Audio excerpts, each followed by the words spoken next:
Welcome to Act 2, You're On. Join us weekly at our studio roundtable as Rhonda, Kate, and Linda invite spectacular guests to weigh in on staying sexy, vibrant, and healthy. Launch your next great act with authenticity and purpose. Summon your courage, superstar, and step into the limelight. So grab a coffee or a martini, and let's set the stage for a grand entrance. It's Act 2. You're on. Greeting, friends, and welcome to A2YO, Act 2, You're On, a community of changemakers igniting personal and societal renaissance through inspirational conversations and purpose-driven topics. I am Rhonda Garvin Conaway, and I have the great pleasure of podcasting with my co-hosts. I'm Linda Ty and Kate Levy. Today is a super exciting day in the A2YO studio because not only do we have an extraordinary human being in our company, but one of my personal friends who I adore, this amazing woman. Karen Kalafatas is a singer, writer, changemaker, and artist-preneuer living in North Carolina's Piedmont. As a founder of the nationally acclaimed tot-rock group Karen K and the Jitterbugs, Karen has lit up stages across the country and the world, and has been featured in multiple media outlets, including the New York Times, the Boston Globe, Huffington Post, Broadway World, PBS, and CBS New York. A stalwart advocate for equity and inclusion, Karen is creator and executive producer of Kids Really Rock, the largest free family music festival in the country, and co-founder of Family Music Forward, a collective dedicated to dismantling systemic racism in the family music industry. Karen has written and produced 5 original musicals, released 4 original albums, and birthed 1 small human. She is currently a fundraising consultant for mission-driven organizations throughout the U.S. and relishes spending nearly every pandemic moment with her husband, John, daughter, Rebecca, and dog, Huey, in a little house with too many guitars. Welcome, Karen. Welcome. Thank you. Thank you so much. I'm very honored to be here. We're honored to have you. Indeed. You know, I've been a big fan since I met you because of your music, as well as your heart and your mind is extraordinary in how it works. This year, you recorded February Strong. It is a stunning piece, but many are familiar with your amazing kid music, or what we call tot rock. This year, when you recorded this piece, there was a process that went into it. So tell us a little bit about how you came to write a grown-up song like February Strong. Well, Rhonda always laughed because in kids music, we just refer to it as kids music. But when we step outside of ourselves and just write a song that isn't necessarily for kids, we call them grown-up songs. So most people call them songs. I've been writing for grown-ups and with more grown-up themes for a long time, probably 5 or 6 years. And then years before that, but never shared them publicly. I think like a lot of people during the pandemic, it was such a reflective time and there was so much downtime and quiet time that I just decided, I can't perform right now. I can't be with other artists. I found some artists virtually to record with and finished the song and recorded it. In terms of where that song came from and the story of that song, it's so funny.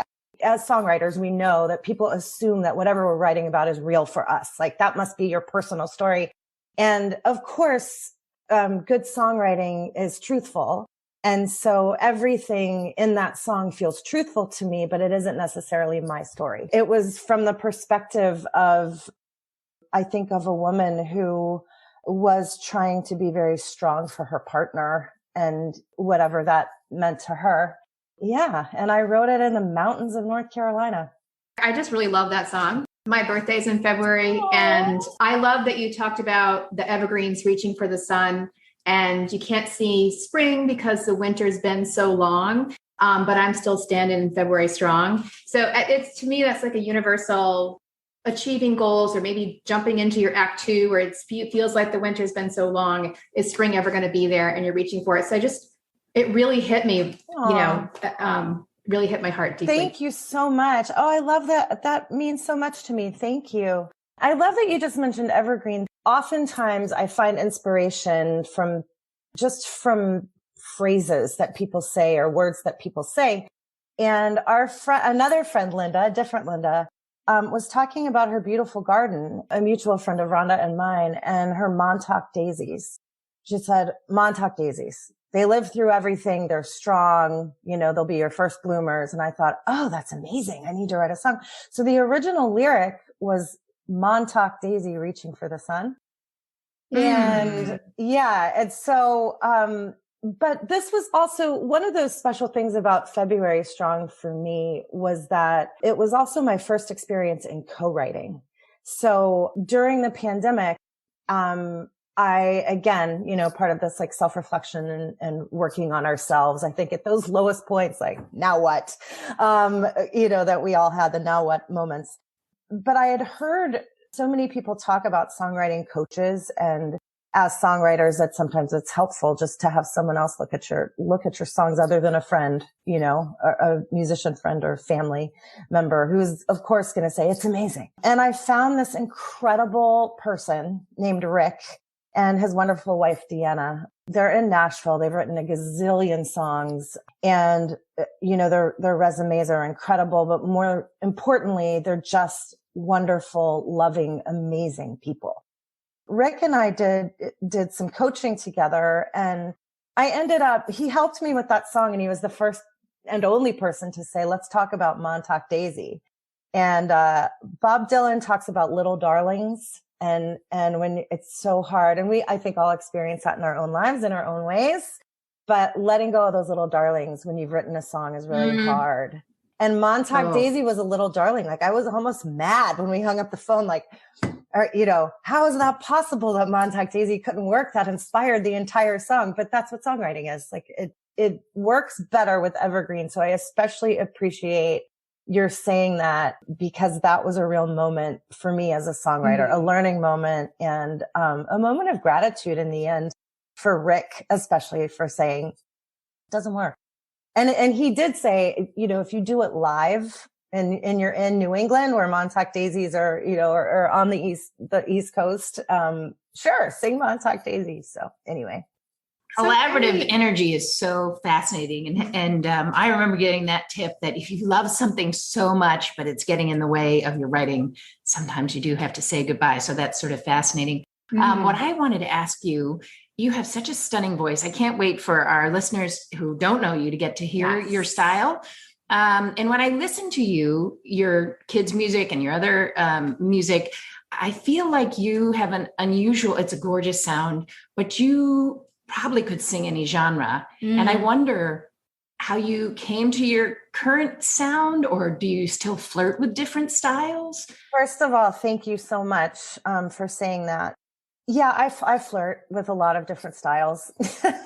One of the things that I love about writing and performing for kids is that my music is described as genre swirling. I forget who said that, but somebody writing a review called it genre swirling. And I thought, oh yeah, it does. And part of that, of course, is that I just like to sing in different styles.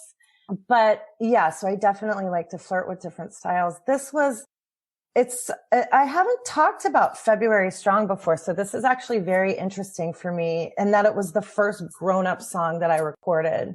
So I'm actually learning quite a lot as we have this conversation. So thank you for that. In terms of the style, it's like finding my new voice. One of the things I learned, I was a musical theater actress in New York City when I first graduated from college for about 6 years. And one of the things I learned from my greatest teachers was, of course, just like in writing, being truthful. My very favorite acting teacher, Carol Fox Prescott, her entire philosophy and pedagogy is based in this idea of following your breath and seeking the joy. And of course, that's applicable to all of us in life, right? If we can learn to do that and follow our breath and seek the joy, what a beautiful life we'll be privileged enough to lead, right? But I do try to do that as much as I can in when I sing, and often don't, but I do try. And in February Strong, I knew that I wanted to honor the song and that it was a style I wasn't necessarily used to singing in. So again, in the spirit of collaboration and learning, I asked Rick and Deanna if they could recommend any vocal coaches, because I haven't done that in years. And I worked with this incredible woman named Kim. She is like life coach meets vocal coach. And we just clicked immediately. And she helped me. And I actually am a vocal coach. So it was really fun to be on the other side of it. But I said, I want to be truthful. I want to be truthful and I want to honor the song without putting some sort of style on it, knowing that it would be recorded as this sort of big Nashville country sounding song. And that's how that came to be. So I don't know if I sang, it's such a good question because I don't know if I sang another song, if I would sound like that, but I would try to honor the song and be truthful. Thank you for sharing that. And we're going to follow our breath and our joy right now and invite all our listeners to do the same. We're going to listen to February Strong. So here's this magical piece. Mm-hmm.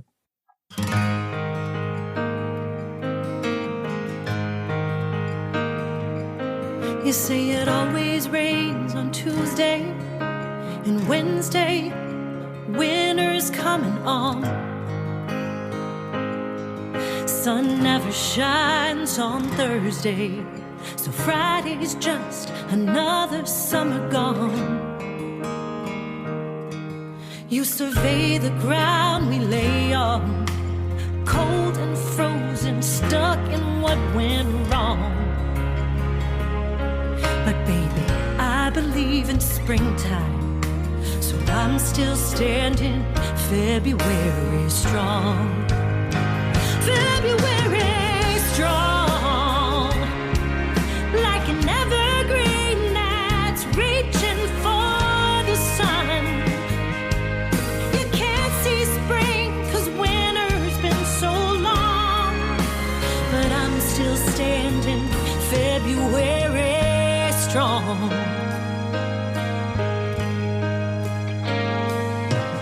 We were young and we were restless. There's a line between I do and just for fun. Made vows so hard to hold on through midnight fights and morning makeup runs. Whiskey bottles almost broke you, a bitter taste of darkness for too long. But I still saw the light then, and I still see you February strong. February strong, like an evergreen that's reaching for the sun. You can't see spring 'cause winter's been so long, but I'm still standing February strong.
I was just saying I need to hear that song every February in New England to get me through to spring. They are the longest for sure. It is always very trippy to listen to one's own music. So thank you for that. Thank you for forcing me to do that.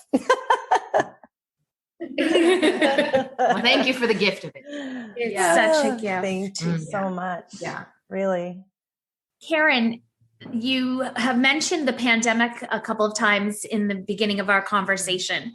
So tell us more about what you learned over the last year and what's important to you from the experience and how it relates to you personally and professionally. Yeah. Oh gosh. That's such a great question. I think a lot of us are kind of grappling with that as the world starts to open up. I learned what's most important to me. I learned who the people are that are most important to me. Not being able to see my family for so long was as it was for most of us, right? That are fortunate to be close to our families. It was awful. It was awful. Very painful. And this is now reflected through my artistry, whatever that looks like next. But I learned to truly live in and appreciate the simple things. In fact, and I've been reading a little bit about this, I personally have been experiencing some stress around the world opening back up because I truly don't want to go back to the way things were. I don't want that anymore.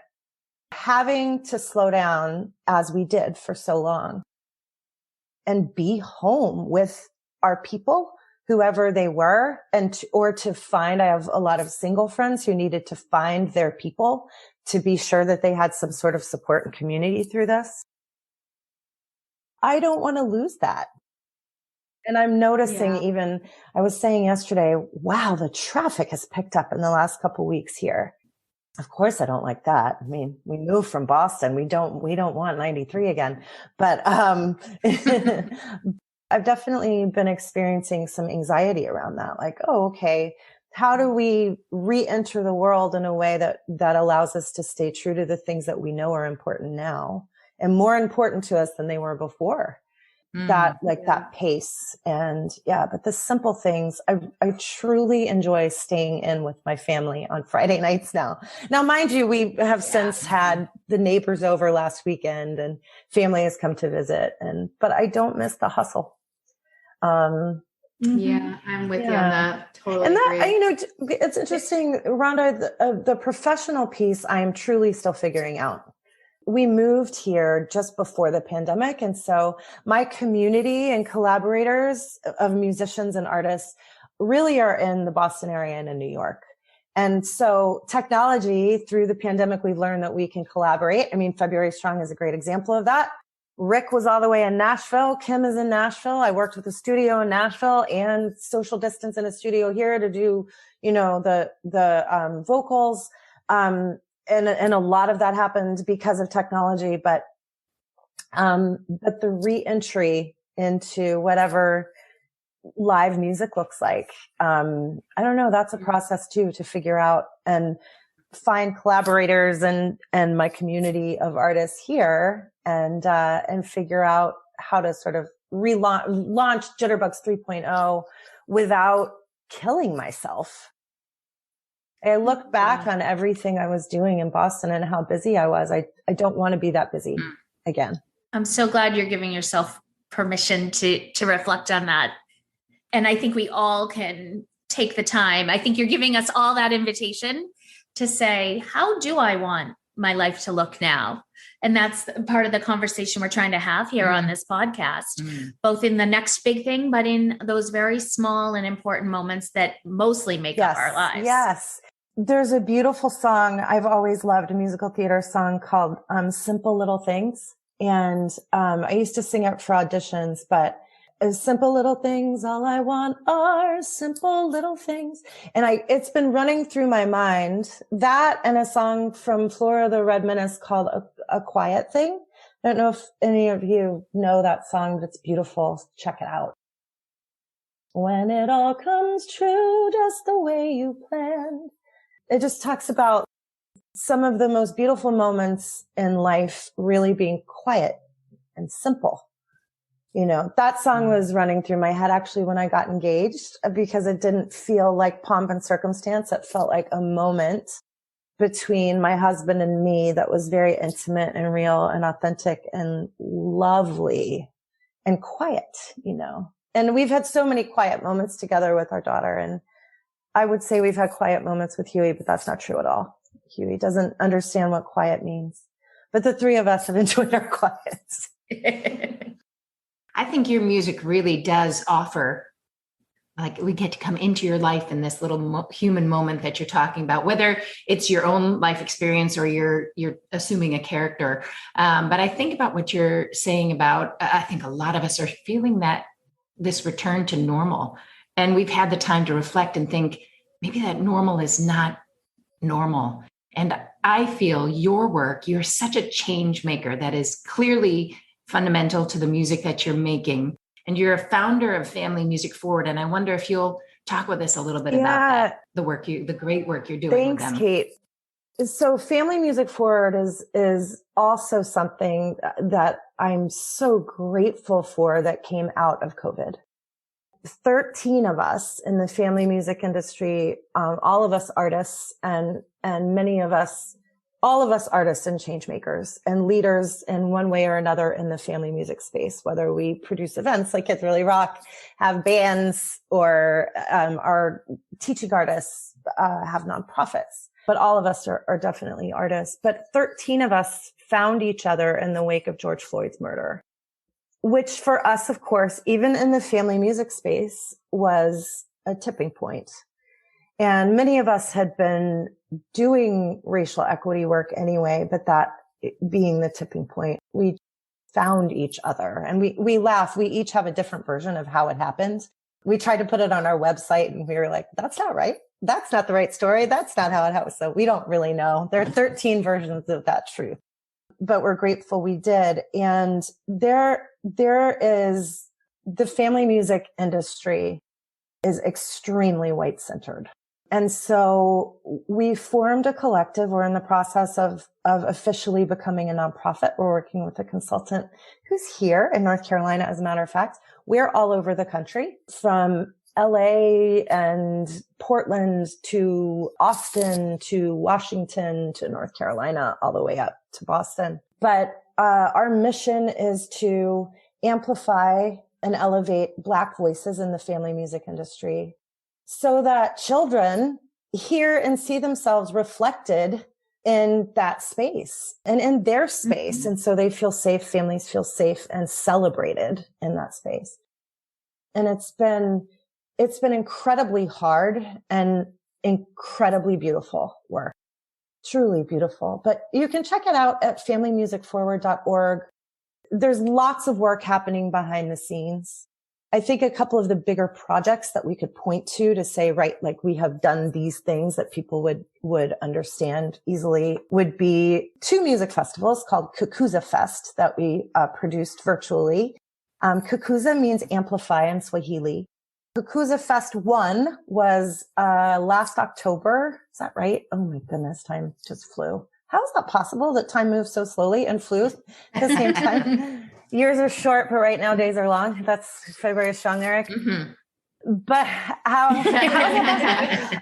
Kukuza Fest 1 was the very first all Black family music festival. And that was October of last year. And you can watch that if you go to familymusicforward.org. And I believe you click Kukuza, but you can watch the whole thing because of this virtual world.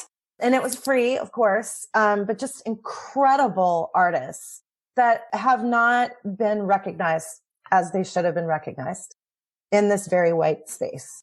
It was incredible. And then we decided to do another one. So Kukuza 2, of course, I had a million word plays for that, but no one really, I don't know why they didn't want Tukuza or Kutuza. It just didn't work for them.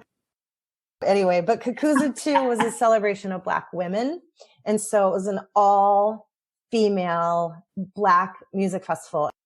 Just incredible. I will say that each of us has found throughout this process, we're still learning each other and where our skills are and where we want to be involved in creating this change as a collective. One of the ways that I have wanted to be involved is, of course, fundraising, because I have a background in that. And so I helped the team with fundraising for the second Kukuza Fest. And that was an incredible experience. Like, truly collaborative and really an amazing, all of it is just life-changing, truly life-changing. The other big thing that Family Music Forward did that I think was really important that people should know about is around the Grammy Awards. So the Recording Academy announced last fall, in the wake of all of this, like in the middle of Black Lives Matter, announced the Grammy nominations. There are 5 in each category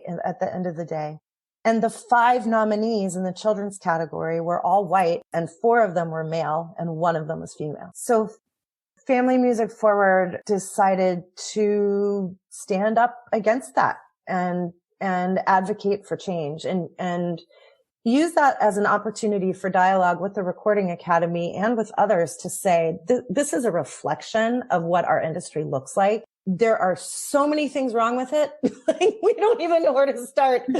And so we wrote a statement and kind of put it out there. And in the statement asked for a meeting with the president of the Recording Academy. And I think we are grateful that they responded promptly, and we continue to work directly with the Recording Academy to create change, dismantle some of the systemic practices and create change to address this racial bias and gender bias. But in doing so, in creating that dialogue, I mean, it was very painful. It was very painful. There was some painful conversations within our industry and within our community in the industry, but it had an impact for sure. 3 of the artists, one of whom is a founding member of Family Music Forward as well, Alistair Mook from Boston, an amazing friend, an incredible person and songwriter, but he was one of the nominees, and he and 2 of the other white male artists stepped down from their nominations. And so they did so in collaboration with Family Music Forward. We fully supported their decision to do that and continue to work with them as they want to work with us to navigate some of this stuff. There ended up being only 2 artists, and it was an unprecedented, this has never happened in the history of the Recording Academy. So that created a lot of dialogue. It created buzz too, but we frankly are more concerned with dialogue. A lot of press around it, all of that. But if at the end of the day, that creates the conversation that needs to happen, that's important. That's the energy that changes the world. And it's hard. It's hard to change the world, but big sacrifice, but beautiful. I have really deep respect for the 3 artists that chose to do that, and for the 2 that didn't. This wasn't FMF certainly didn't sit down and say, you should get yourself out of this. That's not the conversation. And I'm thrilled that a woman won. I certainly hope that next year the ballot will be more reflective of the beautiful, diverse community that is the family music space.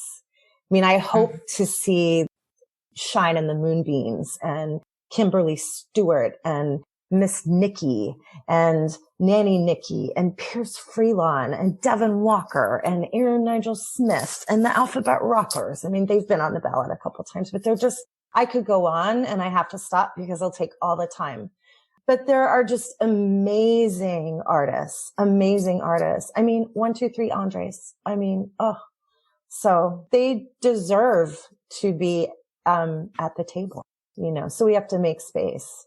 We would love to have that list of names that we can send out to our listeners, but also maybe we can have an opportunity to interview them as well. Oh my goodness. Yes. It would be wonderful if you all would like, if you'd like to talk to some Family Music Forward founders. I would be happy to make those introductions, and I know that they would love to meet you as well. Well, unfortunately, we are getting to the end of our time, but I just want to say that you are such a gift.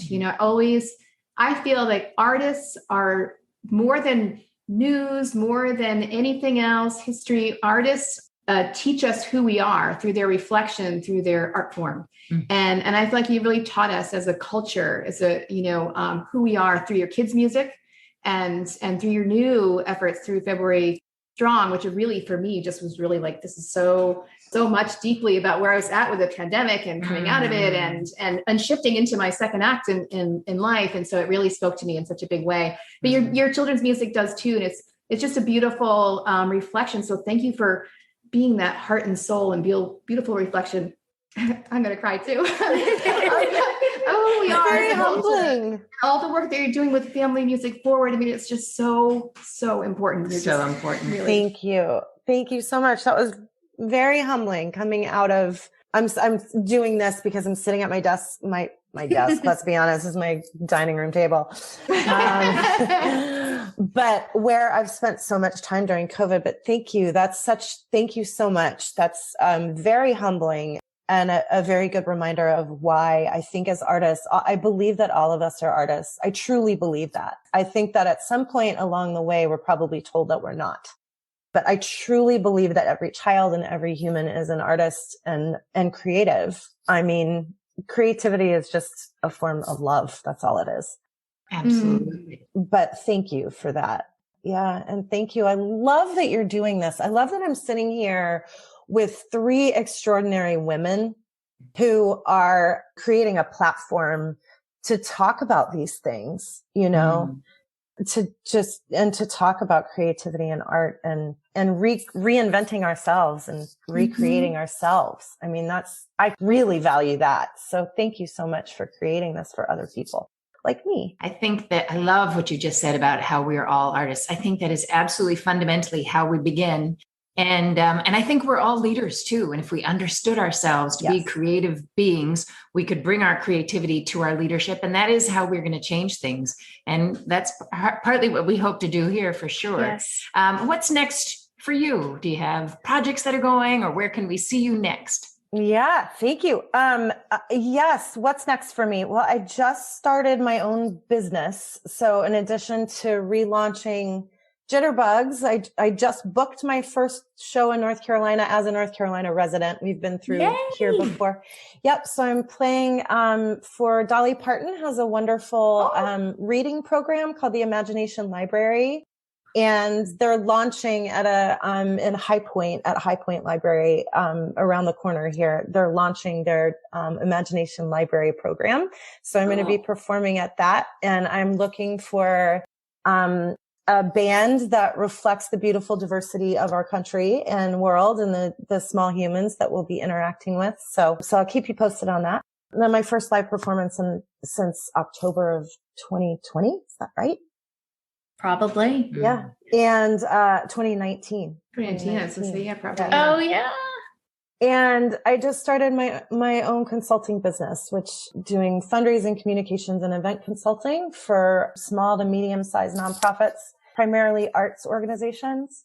So that is. We'll be in touch. Yes, yes. It's called Yellow Rain Boot, but people can just reach out to me directly about that because I haven't officially launched it yet, but that's coming. Great. That will be coming this summer. Yeah. Thanks for the what's next question. I'm going to be easing into it. We just want to know selfishly. Yeah. Easing in. Like, easing back into the world. And so considering who's listening, are there any nuggets or special things you can offer to people who are at a point of transition, who are reinventing themselves, who are entering their next great act? Any advice for our act tours? Oh gosh. Yes. I would say a couple things. Be messy. I would say be messy. And there's a racial bias lens to this too, because this is very much like a white supremacist construct that everything has to be perfect. Be messy. Mm-hmm. Throw some spaghetti against the wall and see if it sticks. But you don't have to have everything all lined up. Go out and play a little bit and you can figure it out as you go. That's the first thing I would say. Don't be afraid to just be messy and figure it out as you go. And you'll know when it's time to like really launch or, I was just talking about Yellow Rain Boot. Like I'm not ready for that. I have 3 clients. I am figuring it out. I will keep you posted. Right. But yeah, play and be messy. Don't be afraid of it. I would also say at the same time, be smart. And I've talked with a couple of young artists about this, right? Like it's a business. It's a business, especially if you have a creative idea or as an artist, if you want to launch your art into the world in a way that other people experience it and perhaps you want to make money doing it. It's a business. So be smart about it. Have a business plan and ask for help. If you don't know how to do that, there are people in your life. And I'm not talking just about social media. That can be very helpful, but reach out and sit down with and connect with other humans and ask for advice and ask for help wherever you need it. And don't be afraid to do that. This is one of my favorite parts of what we do with our guests. I find it so personally instructive. It's awesome. Thank you for all of these incredible messages. I have to say, as a musician, but also as a mom, we're a family through adoption, and I have 4 kids, and 3 of them are people of color. And it's so important. All these beautiful things that you're putting out to the world, but also trying to make space. And I think so important for, kids like mine to see themselves reflected in literature and music. So it's great work that you are doing. You're a change maker. So it's thrilling for us to have you here. Thank you so much. Yes. Well, we don't do it alone. So thank you again. Thank you so much again for what you're doing and for having me and making me cry. That means we did our job. Yeah, that was like, I thought that would feel like, isn't that supposed to be my job? Is it? No. But thank you so much. And I should tell people that they can learn more about you and purchase your music at either KarenKJitterbugs.com, KarenKJitterbugs.com, or KarenKmusic.com, KarenKmusic.com. Thank you. And in case we didn't get your new project, familymusicforward.org. Yes. Yeah, for sure. Well, thank you so much again. And thank you. Can't wait to listen to all the folks you've been interviewing and learn from all of them. We're so grateful that you were our guest today in the studio. And a special thanks to our very talented producer, Kathy Carswell, for making this all possible today. It's left for me to say, go forth, be brave, live well, and do good, because it's Act 2. You're on. Act 2 You're On was brought to you by Act 2 Share Our Stage. You can find us at a2yo.com and also on Facebook, Instagram, and LinkedIn. Please listen and subscribe wherever you find your podcast. You can support us using Patreon. Thanks for listening.